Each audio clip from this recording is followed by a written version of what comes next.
Hello and welcome to Season 5, Episode 15 of the Sajin Photography Podcast. I am your host, Jason Teale, and today we are diving into a topic that is as sweet as it gets, food photography. Over the past few weeks, I've been teaching food photography to my students at the Ulsan Support Center for Foreigners here in beautiful Ulsan, South Korea. Now, as a landscape photographer, this has been a refreshing and albeit delicious journey, and I'm excited to share it with you today. In today's episode, we'll explore how we've navigated the world of food photography from basic everyday meals to capturing the allure of gourmet donuts here in Ulsan. We'll discuss the techniques, challenges, and delightful experiences that come with photographing food. So grab a coffee, maybe even a donut, and let's get started. Now, if you don't already know, I teach photography classes at the Ulsan Support Center for Foreigners every Saturday from 10 a.m. till 12 p.m. And these classes are geared for foreigners who are just looking to get a kind of a better understanding of their cameras, be it their smartphone cameras or their DSLR or mirrorless cameras.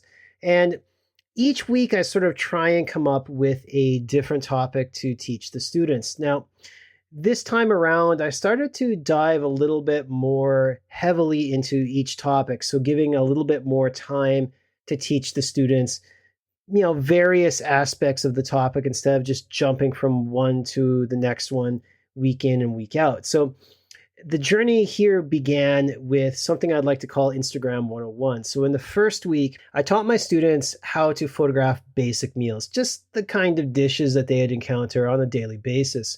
We focused on positioning the food, finding the best angles to capture these mouth-watering shots, and wherever they may be. Now, living in Ulsan with its plethora of fantastic restaurants, mastering these basics is crucial for anyone wanting to get sort of a leg up on their Instagram game. Food is king here in Korea, and this basic intro really helped my students understand how to position these foods, where to sit, that sort of thing. Now, I was generally impressed by the results. These photographs that my students produced were stunning, and they even pushed me to hone my own skills. Although my primary expertise, as you know, lies in landscape photography. But I've had my fair share of food photography gigs from magazines covering local hotspots and things like that. If you've ever followed me, you know what I'm getting at. So revisiting this genre with fresh eyes was kind of invigorating. It really got me out, and I did partake in a lot of hamburgers under the guise of quote unquote practicing. But last week, we had one of my more favorite sessions, I guess you would call it. My students brought in an array of snacks and drinks to photograph. And this is something that I sort of get them to do what's called a practical food session, where we're still in the center, but I am basically rotating around and helping my students kind of, work on their staging skills and whatnot. So I brought in a bunch of tripods, reflectors, various backgrounds to sort of help with that staging. Watching them experiment with the different setups and the lighting was incredibly rewarding. Their enthusiasm and creativity were just contagious. And there were some extremely funny parts because one of my students, Freddie, brought in a full watermelon with a knife, and it was just chaos for a while there.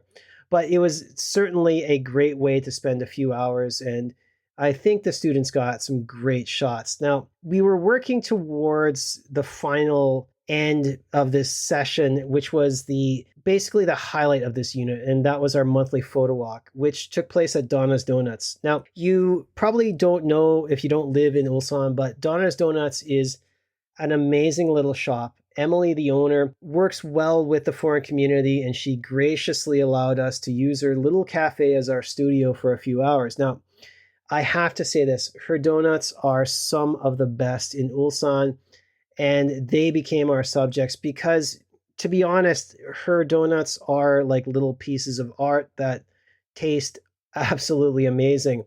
Now, and with that being said, the challenge was to capture the essence of these donuts without devouring them first. And trust me when I say it was a struggle. I can assure you on that one. The turnout was for the class actually was unexpectedly high. Usually when I do the photo walks, there's about, I don't know, between 5 to 10 students, because most people usually kind of, not, they don't flake out, but transportation and whatnot is difficult as it is. So having, I think it was like closer to 15 or 17 people show up at Donna's Donuts, which was a tiny shop to say the least, my students were amazingly respectful and appreciative, fully immersing themselves in the experience of on-location shooting, which was sort of kind of what I wanted to expose them to. Like when you go to a restaurant and you have this opportunity to photograph their food, there is a interesting challenge that you're working in and around a live functioning restaurant. And for me, it's invigorating. For them, I think they were a little bit shy at first, but they got into it. So I have to extend my heartfelt gratitude to Emily and her staff for all their hospitality and patience with us as they just sort of jumped to the challenge of this. And, it made for such a comfortable experience, and the food and everything was amazing. So thank you, Emily. And I'm certainly going to be back more often. Now, throughout all of this, again, as I said, like food photography is not my specialty. I am a landscape photographer, true and true. And I kind of was struggling to find better content. So I had to reach out to a friend of mine, Skyler Burt. He's a leading expert in food photography who once actually lived in Ulsan. His guidance and tips were invaluable for this unit. Having friends like Skyler who are not only exceptional photographers, but are also willing to support emerging talents really enriches the photographic community and fosters this nurturing environment for creativity. I will have Skyler hopefully on the podcast soon, but kind of stemming from that, like I really want to sort of talk about why these fostering of younger or newer photographers is important, because I think for a long time we got into this, and even I did this, the whole like buy my tutorials. If you want to learn from me, buy my this, buy my that. And to me, I think it's a little bit at times disingenuous. If you're helping me, of course, I'm going to probably buy your stuff later on. And also, having this connection where you have sort of a deeper connection with an amazing photographer like someone like Skyler, I think is probably one of the best assets. And I love that sort of community aspect. And so that's why when I got like several tips from Skyler about food photography, I was over the moon, because it just goes a long way to sort of help build this community and make it a healthy, positive community, and not sort of this, buy my stuff kind of thing. But with all that being said, I did feel that I spent a lot of time on this topic, and one of my students did express a little bit of frustration, questioning the time that they've invested in sort of just taking pictures of food. So I did have to explain that these skills, not just for food photography, but handling different lighting situations, using reflectors, staging scenes, paying attention to detail, and working in challenging environments, are all transferable to many other aspects of photography. That's sort of why I love food photography, because it allows me to take pictures of a subject that's not going to get uncomfortable. I can eat the subject, that sort of thing. And it allows me to sort of build up my skills so that when I have to photograph somebody, I have a kind of a better idea of what I'm doing. And as I said, like I don't like taking pictures of people. It just doesn't agree well with me. And I think that taking pictures of food or inanimate objects allows me to work through that uncomfortableness of photographing a subject with lights and whatnot.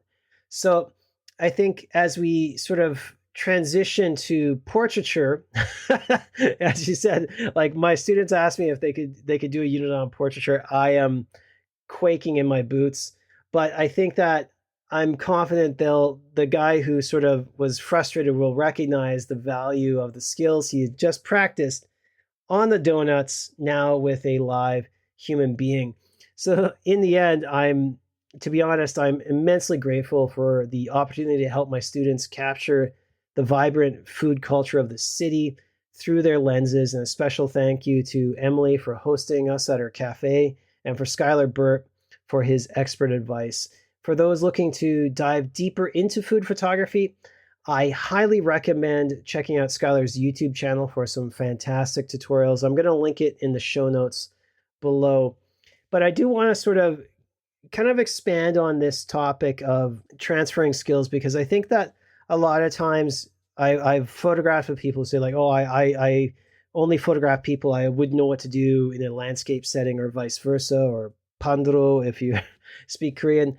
And I think that what we don't realize is that a lot of the skills that we develop in our specific genres that we choose actually can help us better in other areas. So, if you're a portrait photographer and you get into automotive photography, your understanding of lights and positioning of subjects will probably help you. And, sort of things like landscape photography can probably help you in other areas. I don't know what, maybe travel, I guess you could say, like travel photography, landscape photography, that could be something.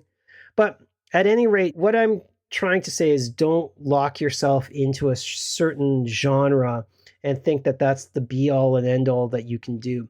I think if you try and experiment with other genres, you never know what skills can sort of pop over there, and you could have a blast. So with that being said, this is all for today's episode. Until next time, keep experimenting and finding the beauty in every frame, whether it's a sweeping landscape or a scrumptious donut from Donna's Donuts. At any rate, just get out there and shoot. Thanks for tuning in to the Sajin Photography Podcast. I am your host, Jason Teale. Happy shooting. Also, don't forget to subscribe and leave a review if you enjoyed today's episode. Thank you. See you next time.